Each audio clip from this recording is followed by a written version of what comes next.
नमस्कार, आप देख रहे हैं खबर एक्सप्रेस। चलिए जानते हैं आज की 10 बड़ी खबरें।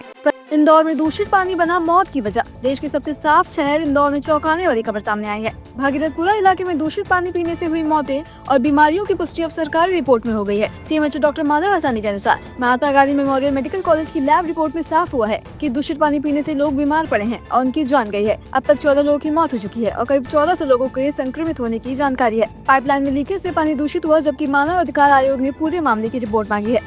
यूपी राजस्थान में मौसम का कहर, कोहरा बारिश का अलर्ट। देश के कई राज्यों में मौसम ने अचानक करवट ले ली है। उत्तर प्रदेश के 35 जिलों में घना कोहरा और कोल्ड वेव छाई हुई है, जबकि मेरठ, गाजियाबाद समेत 14 जिलों में बारिश की संभावना जताई जा रही है। कानपुर सबसे ठंडा रहा, जहां तापमान 4.6 डिग्री दर्ज किया गया। राजस्थान के जयपुर, चित्तौड़गढ़ में तेज बारिश हुई है और 8 जिलों में चेतावनी जारी की गई है। पंजाब में भी कोहरा है और ठंड बढ़ गई है। वहीं हिमाचल, जम्मू कश्मीर में भी बर्फबारी जारी है।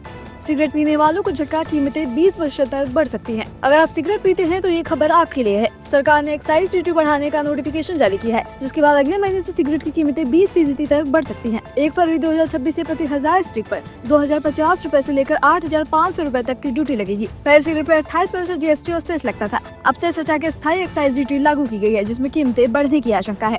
हरियाणा में राहुल गांधी का बड़ा राजनीतिक प्लान। हरियाणा में कांग्रेस की सियासत को नई धार देने की तैयारी है। नए साल पर राहुल गांधी हरियाणा पहुंचकर 2 दिन का प्रवास करेंगे और जिला अध्यक्षों को प्रशिक्षण देंगे। पार्टी की रणनीति है कि अगली राजनीतिक लड़ाई सिर्फ मंचों से नहीं, बल्कि जिलों और बूथ स्तर पर लड़ी जाए। 13 से 22 जनवरी तक कुरुक्षेत्र में 10 दिवसीय प्रशिक्षण शिविर आयोजित होगा, जिसे कांग्रेस का रणनीतिक मुख्यालय माना जा रहा है। यूपी में न्यू ईयर के नाम पर न्यू डांस पार्टी का खुलासा। न्यू ईयर सेलिब्रेशन के नाम पर यूपी में चौंकाने वाला खेल सामने आया है। व्हाट्सएप पर लड़कियों की तस्वीरें भेजकर न्यू डांस पार्टी की डील की जा रही थी। 4 लड़कियों के लिए 40,000 रूपए और अलग अलग सर्विस के लिए अलग रेट तय थे। जांच में सामने आया कि दिल्ली की कॉलेज गर्ल्स से लेकर नेपाली रशियन लड़कियों तक की सप्लाई का दावा किया जा रहा था। रैपिड ट्रेन केस, छात्र छात्रा की सगाई शादी तय। गाजियाबाद रैपिड ट्रेन में अश्लील हरकत का मामला अब नए मोड़ पर है। वीडियो वायरल होने के बाद छात्र छात्रा की सगाई करा दी गई है और 1 हफ्ते में शादी भी तय कर दी गई है। दोनों एक ही बिरादरी से हैं और गाजियाबाद के बड़े कॉलेजों में पढ़ाई कर रहे थे। वीडियो सामने आने के बाद दोनों के परिवार शर्मसार हुए थे, जिसके बाद ये फैसला लिया गया। प्रेमी से शादी की जिद में लड़की 175 फीट टावर पर चढ़ी। उत्तर प्रदेश के प्रयागराज से हैरान करने वाली घटना सामने आई है। बॉयफ्रेंड की शादी की जिद पर एक लड़की 175 फीट ऊंचे हाई टेंशन टावर पर चढ़ गई। उसने कहा कि अगर शादी नहीं हुई तो वो जान दे देगी। मौके पर भारी भीड़ जुट गई और पुलिस भी पहुंची। करीब 1 घंटे की पंचायत और 3 घंटे की मशक्कत के बाद दोनों परिवार शादी के लिए मान गए, जिसके बाद लड़की सुरक्षित नीचे उतरी।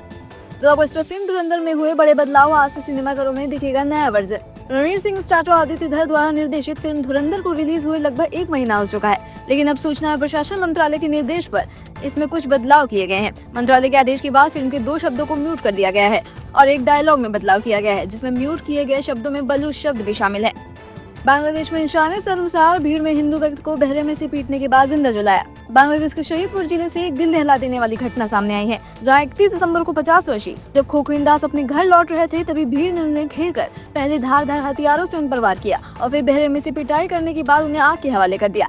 इस हमले में वे गंभीर रूप से झुलस गए और उनकी हालत नाजुक बनी हुई थी, जिसके चलते उन्हें अस्पताल में भर्ती कराया गया। इस घटना के बाद पूरे इलाके में तनाव का माहौल है और स्थानीय पुलिस मामले की जाँच कर आरोपियों की तलाश में जुटी है।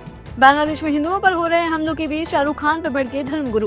बांग्लादेश में पिछले 12 दिनों में 3 हिंदुओं की हत्या के बाद भारत में विरोध प्रदर्शन तेज हो गए हैं। इसी बीच धर्मगुरु देवकीनंद ठाकुर और जगत गुरु रामभद्राचार्य ने शाहरुख खान की कड़ी आलोचना की है। धर्मगुरुओं ने शाहरुख खान की team Kolkata night Riders KKR द्वारा बांग्लादेशी क्रिकेटर मुस्तफिजुर रहमान को 9.2 करोड़ रुपए में खरीदे जाने पर सवाल उठा है। रामभद्राचार्य ने तीखे शब्दों में कहा कि शाहरुख खान कोई हीरो नहीं है और उनका व्यवहार ठीक नहीं है। वहीं देवकीनंद ठाकुर ने भी टीम मालिक के इस फैसले पर आपत्ति जताते हुए कहा कि जिस देश में हिंदुओं पर अत्याचार हो रहा है, वहाँ के खिलाड़ी को टीम में शामिल करना संवेदनहीनता है। तो ये थी आज की 10 बड़ी खबरें। ऐसे ही रोज बड़ी खबरों को जानने के लिए हमारे चैनल को सब्सक्राइब करना बिल्कुल न भूलें। धन्यवाद।